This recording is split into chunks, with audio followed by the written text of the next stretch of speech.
नमस्कार, मैं हूं नगमा और आप देख रहे हैं सच की पड़ताल। आज सच की पड़ताल में बात करेंगे भारत और चीन की। आज विदेश मंत्री एस जयशंकर ने संसद भवन में पत्रकारों से बात करते हुए कई अहम जानकारियां दी। हमारे सहयोगी अखिलेश शर्मा भी वहां मौजूद थे। एस जयशंकर ने बताया कि किस तरह भारत चीन से लगी सीमा पर अपने आधारभूत ढांचे को मजबूत कर रहा है। उन्होंने बताया कि भारत ने सीमा वाले इलाकों में विकास और सुरक्षा के बीच तालमेल पर जोर दिया है। सीमावर्ती इलाकों में जो आधारभूत ढांचा है उसका बजट भी बढ़ाया गया है, यानी इंफ्रास्ट्रक्चर वहां मजबूत हुआ है। उन्होंने बताया कि इन इलाकों का बजट 2008 से 2015 के बीच 3,000 करोड़ से 4,000 करोड़ रुपए के बीच रहा और अब 14,000 करोड़ का बजट है, यानी कि 10,000 करोड़ का इसमें इजाफा हुआ है। चीन से लगी सीमा पर 6,806 किलोमीटर सड़क बनी है। 2008 से 2014 तक 3,610 किलोमीटर की सड़क थी, लेकिन अब जो है सड़क उससे दोगुनी हो गई है। इसी दौरान पुलों और सुरंगों का भी काफी काम हुआ है। कई नए पास खोले गए हैं। इसकी वजह से जाड़े के मौसम में भी आवाजाही आसान हुई है और इसके अलावा भारत ने पड़ोसी देशों के साथ भी कई परियोजनाओं पर काम शुरू किया है। तो जो पड़ोसी देश हैं जिनके साथ काम शुरू किया गया परियोजनाओं पर, उसमें नेपाल है, बांग्लादेश, भूटान, म्यांमार और श्रीलंका। इनमें अहम परियोजनाएं चल रही हैं। नेपाल में एकीकृत चेक पोस्ट, रेलवे लाइन, सड़कें और पुल के अलावा तेल पाइपलाइन, ट्रांसमिशन लाइन का निर्माण हो रहा है। दरअसल तैयारी चीन को कूटनीतिक मोर्चे पर भी मात देने की है, क्योंकि चीन की मदद लेने वाले देश पछता रहे हैं। चीन ने चाइना, जो उनका एक इकोनॉमिक कॉरिडोर रहा अलग अलग देशों में, उसके तहत जिन देशों ने मदद ली है वो अब पछता रहे हैं और कहा जा रहा है कि कर्ज के जाल में ये देश फंसते जा रहे हैं।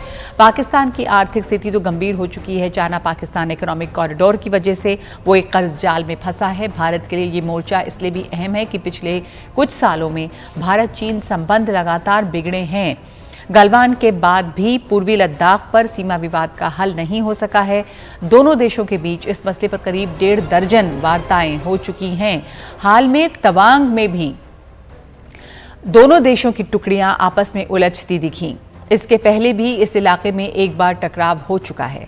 दरअसल ये बात साफ है कि चीन से किसी भी तरह का विवाद हल तो बातचीत की मेज पर ही होगा, लेकिन बराबरी की बातचीत के लिए भारत की रणनीतिक तैयारी में बराबरी होनी ही चाहिए। और ये सीमा पर चीन लगातार अपना सैन्य साजो सामान बढ़ा रहा है। इस दौरान भारत ने भी अपना आधारभूत ढांचा मजबूत किया है। तो सच की पड़ताल में आज सवाल है कि विदेश मंत्री का दावा, सीमावर्ती इलाकों में विकास और सुरक्षा का मेल, क्या भारत चीन की चुनौती से निपटने के लिए बेहतर तैयार है?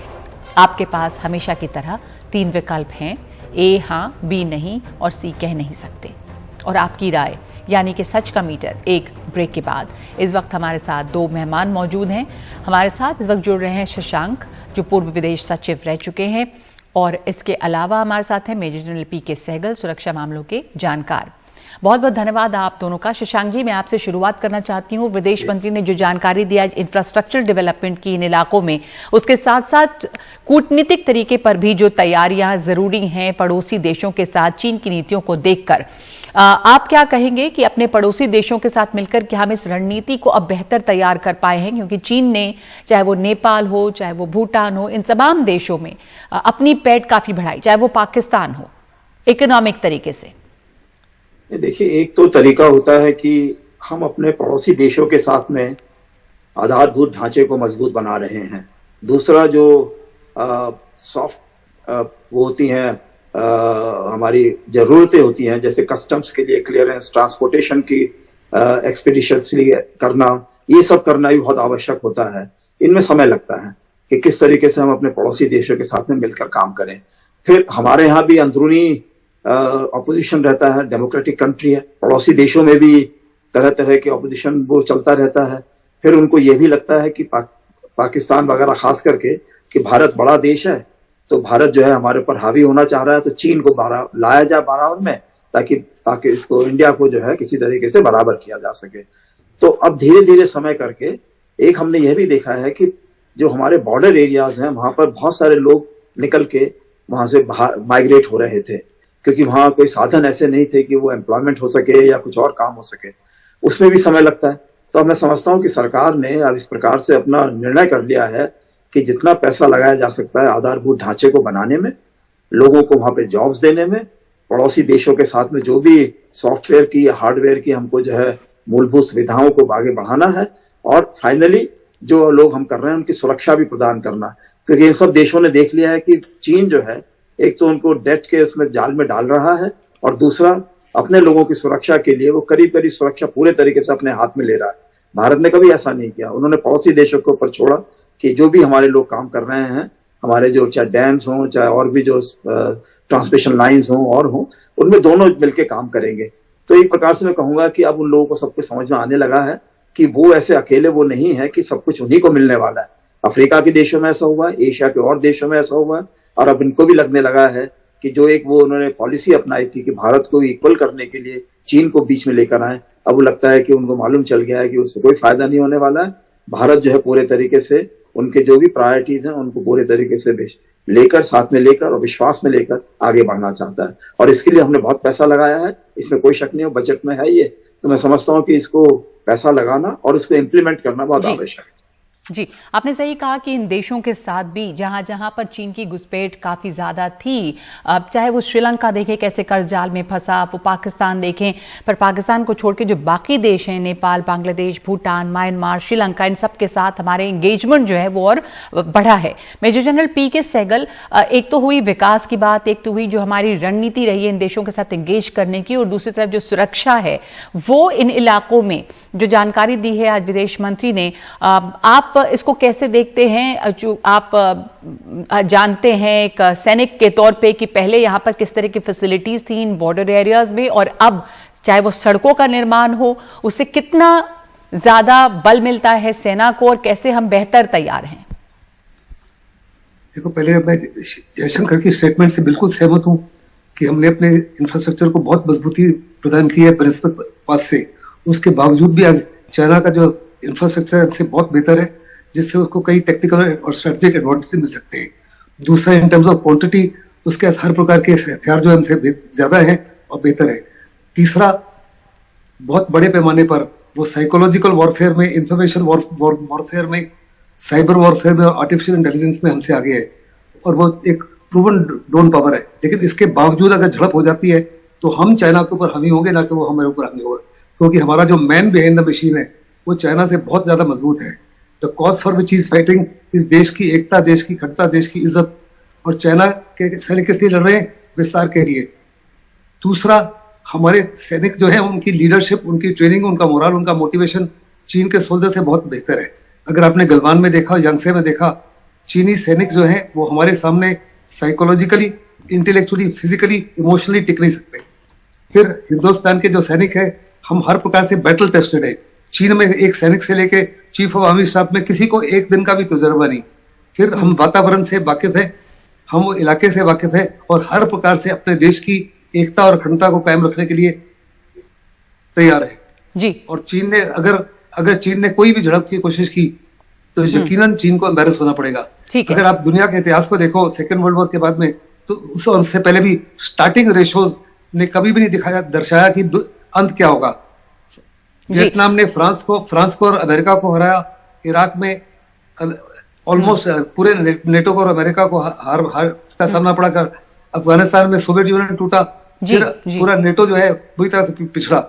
ऐसे में आपने ये अच्छी बात हमें बताई कि चीन के जो सैनिक हैं उन्हें तजुर्बा भी कम है, और भारत के सैनिक जो हैं वो बैटल टेस्टेड हैं और ज़्यादातर, और आपने इंफ्रास्ट्रक्चर की बात की कि एक बेहतर तरीके से हम तैयार हैं। शशांक जी, हम लोग इधर देख रहे हैं कि लगातार चीन के साथ रिश्ते इस हाल में बिगड़े हैं कि जो चीज़ें चल रही हैं, बातचीत वो तो है, पर कोई हल नहीं निकलता। अगर हम पूर्वी लद्दाख पर सीमा विवाद का देखें, इतनी ज़्यादा यहाँ पर वार्ताएं हो चुकी हैं।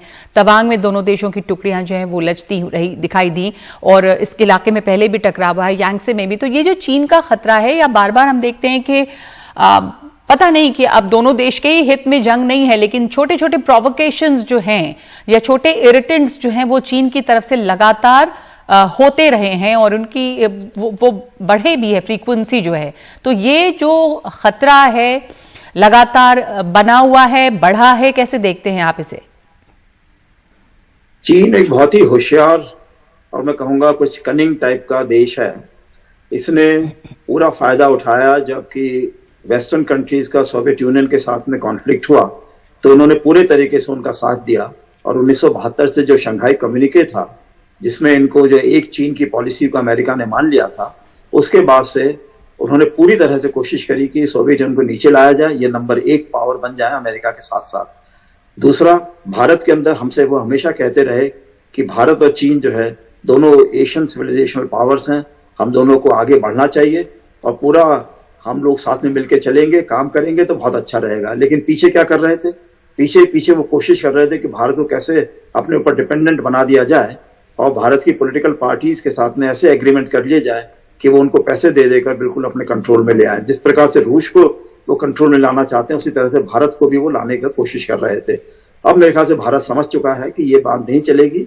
तो जिस प्रकार से और देश जो छोटे देश हैं, चाहे दक्षिण एशिया में हो चाहे अफ्रीका के हो, वो समझ गए चीन की चालबाजियों को, तो भारत भी ये समझ चुका है। भारत ने जो है वो अपने रिश्ते मजबूत करने शुरू कर दिए हैं नेटो के देशों के साथ में, एशिया के और डेमोक्रेसीज के साथ में, और इसी प्रकार से और भी जो देश जिन्होंने सफर किया है चीन के अंडर में उनके साथ में रिश्ते बढ़ाए हैं। तो मेरे ख्याल से भारत को कोई एतराज नहीं है अगर चीन एक सिविलाइजेशनल पावर अपने को मानता है और उस तरीके से और देशों के साथ में अच्छे तरीके से रिश्ते बनाना चाहता है। लेकिन अगर वो मसल पावर दिखाना चाहता है तो भारत तैयार है और भारत तो भी तैयारी करके है। जी, और भारत की इस तैयारी को आप कैसे देखेंगे? मेजर जनरल पीके सहगल, ये पिछले कुछ सालों में जैसे सुरक्षा, जैसे बजट पड़े इन इलाकों में, सड़कें बेहतर हुई हैं, ज्यादा बनी हैं, बेहतर नहीं हुई, और ज्यादा किलोमीटर्स डबल हो गई है, या बजट जो है वो 10,000 करोड़ ज्यादा इन इलाकों में हुआ है, तो हम बेहतर तैयार है? जो हमने सवाल पूछा था कि क्या भारत चीन की चुनौती से निपटने को अब तैयार है? हम हर प्रकार से तैयार है। हमारी लीडरशिप जो है बड़ी डिसाइसिव है और चीन को साफ तौर पर नजर आ गया डोकलाम के बाद में कि हम 1 इंच भी अपनी जमीन को नहीं देंगे। हमने कहा कि किसी प्रकार का कोई कॉम्प्रोमाइज नहीं होगा जहां तक सॉवरेनिटी का और टेरिटोरियल इंटीग्रिटी का ताल्लुक है। 18 बारी बातचीत चल रही, लेकिन उसको अभी साफ तौर पर नजर आ गया कि उसको पीछे हटना ही पड़ेगा अगर वो अच्छे रिश्ते लाते चाहता है। चीन की जबरदस्त कोशिश रही है कि 1962 के बाद में जितने भी पासेज हैं, जितने भी डोमिनेटिंग फीचर्स हैं और जितने भी ग्रेजिंग ग्राउंड्स हैं, इससे पहले कि बॉर्डर की रेजोल्यूशन हो जाए उनके ऊपर कब्जा कर ले ताकि हिंदुस्तान हमेशा हमेशा उसकी मर्जी पर हो। लेकिन हिंदुस्तान की प्रेजेंट गवर्नमेंट ने यकीन किया है कि चाइना इस माफी की अगर दखल अंदाजी करता है या इस माफी की शाद करता है तो किसी प्रकार से सफल नहीं हो सकता। हमने बहुत बड़े पैमाने पे पिछले 5-6 सालों में फोर्स मल्टीप्लायर्स दाखिल किए हैं। हाँ। चीन ने जो 70,000 किलोमीटर रेल लाइन बिछाई है, रोड बिछाई और रेल लाइन बिछाई है, उसके ऊपर कई 100 पुल हैं। मैंने 10 साल उड़ान किया चीन के बॉर्डर के साथ में, वो पुल्स एक फोड़े की तरह नजर आते हैं। हमने अपनी एयरफोर्स को इक्विप कर दिया कि पहले 24 घंटे में कम से कम 100 पुल को डिस्ट्रॉय कर देंगे, जिससे उसका लॉजिस्टिक्स सेटअप जो है कंप्लीटली डिस्ट्रॉय हो जाएगा। बिल्कुल बिल्कुल, आप कह रहे हैं कि हमने फोर्स मल्टीप्लाई किया है, हमने बेहतर अपनी तैयारी की है और जो लीडरशिप है वो काफी निर्णायक फैसले लेने के लिए की क्षमता रखती है, तो बेहतर तैयार है भारत, या कह सकते हैं कि जो चीन की तरफ से लगातार कुछ ना कुछ यहाँ पे प्रोवोकेशंस होती है उससे निपटने के लिए भी भारत जो है रणनीतिक तौर पे भी और सुरक्षा के मद्देनजर बेहतर तैयार है। धन्यवाद आप दोनों का हमारे साथ इस चर्चा में शामिल होने के लिए। सवाल हमने आपसे पूछा सच की मीटर में दर्शकों से कि क्या विदेश मंत्री का दावा सीमावर्ती इलाकों में विकास और सुरक्षा का मेल, क्या भारत चीन की चुनौती से निपटने के लिए तैयार है? आपके पास 3 विकल्प हैं, ए हाँ, बी कह नहीं और सी कह नहीं सकते। और सच का मीटर क्या कहता है, ब्रेक के बाद।